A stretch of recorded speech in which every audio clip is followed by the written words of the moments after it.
한독수 국무총리 인사청문회 관련해서 모두 발언드리도록 하겠습니다. 한독수 국무총리 인사청문위원회 위원으로서 한 말씀 드리겠습니다. 국무총리 인사청문회가 시작도 하기 전에 식물청문회가 되어가고 있습니다. 이번 국무총리 인사청문회의 큰 쟁점으로 부각되고 있는 것은 크게 네 가지입니다.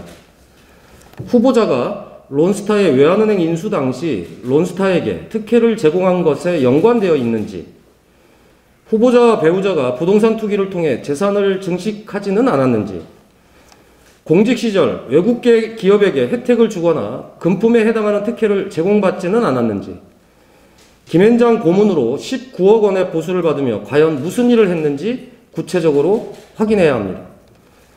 그러나 한독수 후보자는 이와 같은 의혹을 적극적으로 해명하기보다는 관련 자료를 아예 제출하지 않거나 취사 선택에 제출하는 식으로 청문회를 무력화시키고 있습니다. 이는 국회의 권위를 깔보고 국민을 무시하는 반민주적 처사입니다.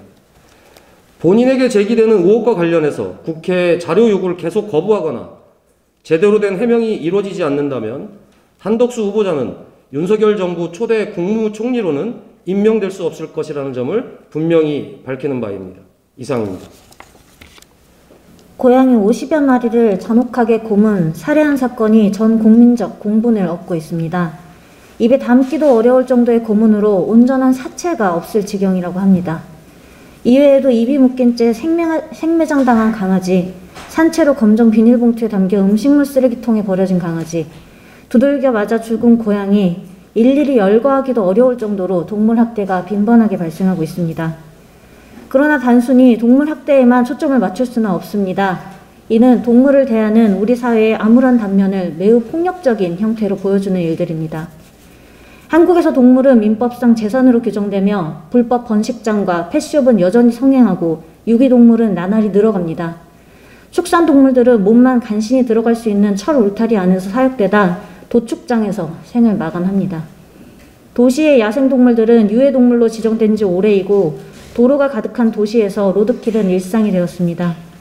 심지어 이렇게 잔혹한 범죄의 처벌 형량은 현행법상 최고 벌금 3천만 원, 징역 3년입니다. 이런 시스템을 바꾸지 않고서 동물도 우리와 같은 생명이며 최소한 고통 없는 삶을 살도록 보장해야 된다는 말은 눈 가리고 아웅일 뿐입니다. 정의당은 그동안 동물을 물건이 아닌 생명으로 대하도록 민법을 개정하며 동물보호법을 동물복지법으로 변경하여 법의 위상과 역할을 강화해야 한다고 목소리를 높여왔습니다.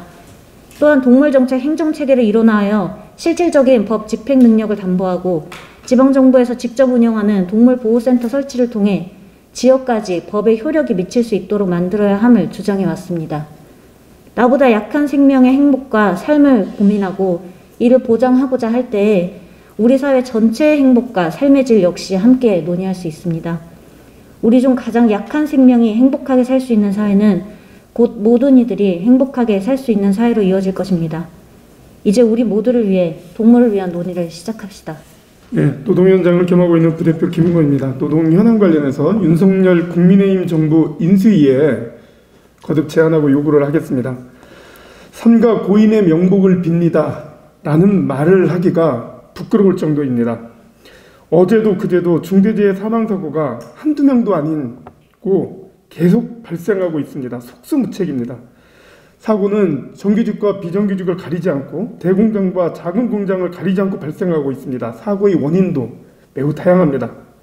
법률이 제정되고 시행되고 있지만 여전히 솜방망이 처벌이 이루어지고 있어 유가족들의 상처가 이만저만이 아닙니다.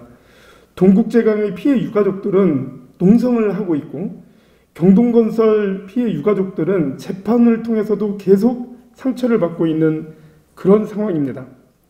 중대재해처벌법 개정에 대해서 인수위가 분명히 입장을 밝히고 조속한 법 개정에 추진할 것을 요구드립니다. 경영 책임자들이 안전과 보건의 책임을 다하고자 않는 것에 대해서 그 책임을 분명히 물어야 하며 법률 개정과 함께 산업안전보건청의 조직 구성, 중대재해 사건에 대한 조사 인력에 대한 문제에 대해서도 그 방안을 구체적으로 제시할 것을 요구합니다. 두 번째는 사회적 불평등을 해소하기 위한 최저임금이 법 제정의 취지에 맞게 결정되고 시행될 수 있도록 해야 한다는 것을 말씀드립니다. 이미 법적으로 선언화된 구분 적용 문제를 꺼내 논란을 만드는 것은 바람직하지 않습니다. 중소상인들과 갈등을 부추겨 최저임금 결정에 논란을 만드는 것도 옳지 못하다는 것을 분명히 밝히는 바입니다. 마지막은 오늘로써 25일째 단식을 맡고 있는 SPC그룹 파리바게뜨 청년 노동자의 목소리에 인수위와 국회가 응답할 것을 촉구드리겠습니다.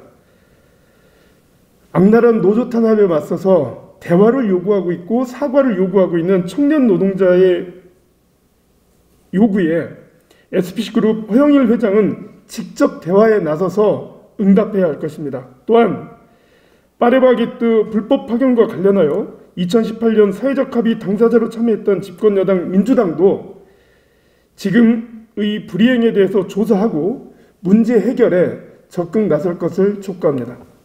포괄적, 점진적, 환태평양 경제동반자 협정, 이하 CPTPP 가입 신청 철회를 촉구하는 것에 대한 말씀을 드리겠습니다. 며칠 전 여의도 공원에 모인 농수축산, 임업 관련 농민들은 머리띠를 질끈 동여매고 찬바닥에서 절규했습니다. 모두 못 살겠다는 말이 끊이지 않았습니다. 문재인 정부 임기 며칠을 남겨두지 않고 CPTPP 가입을 신청한 것은 무책임 그 자체입니다. 문재인 대통령은 대통령 출마 당시에 대통령이 직접 농민을 챙기겠다고 하면서 결국은 아무것도 제대로 챙기지 않고 무시방관하더니만 막판에 이런 협정 가입 신청으로 농민 가슴에 피명을 들게 하고 있습니다. 그동안 모든 정부들은 FTA 가입 등 개방 농정을 하면서 오히려 농수축산 임업의 경쟁력을 강화하고 피해에 대해 대책을 세우겠다고 했지만 말짱 거짓말이었습니다. 지금도 마찬가지 변명만 흘러간 전축 틀어놓듯 똑같이 되풀이하고 있습니다. 우리나라의 식량 자급률은 20%마저 무너져 19.3%로 떨어졌습니다. 그나마 유지하는 것이 쌀입니다. 이번 협정으로 이마저 개방한다면 도대체 식량이 무기가 되고 안보가 되고 있는 세상에서 무책임한 행태가 아닐 수 없습니다. 완전 개방과 관세, 즉시 철폐를 골자로 하는 이번 협정의 개방률은 농축산물 96.1%, 수산물 100%에 이르는 것으로 예측되고 있습니다. 우리 농민들은 어디로 가라는 것입니까?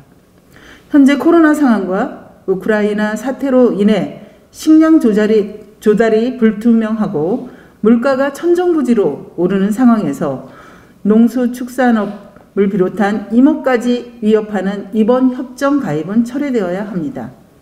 더욱 이번 CPTPP 협정은 일본이 주도하는 협정인데 후쿠시마 농수산물이 개방되어 우리 밥상을 위협할 것입니다. 어린이를 비롯한 국민의 건강권을 위협할 소지가 많습니다. 우리는 농수축산 임업 모두를 위협하고 국민의 건강권과 식량 자급률을 현저히 저하시키는 CPTPP 가입 신청을 철회할 것을 강력히 촉구합니다. 오늘 10시에 농수축산 임업 관련 농민단체와 정의당이 공동 대응 마련을 위한 토론회가 예정되어 있습니다. 정의당은 함께 손잡고 CPTPP 가입 철회와 농수축산 임업 보호를 위해 대응하겠습니다.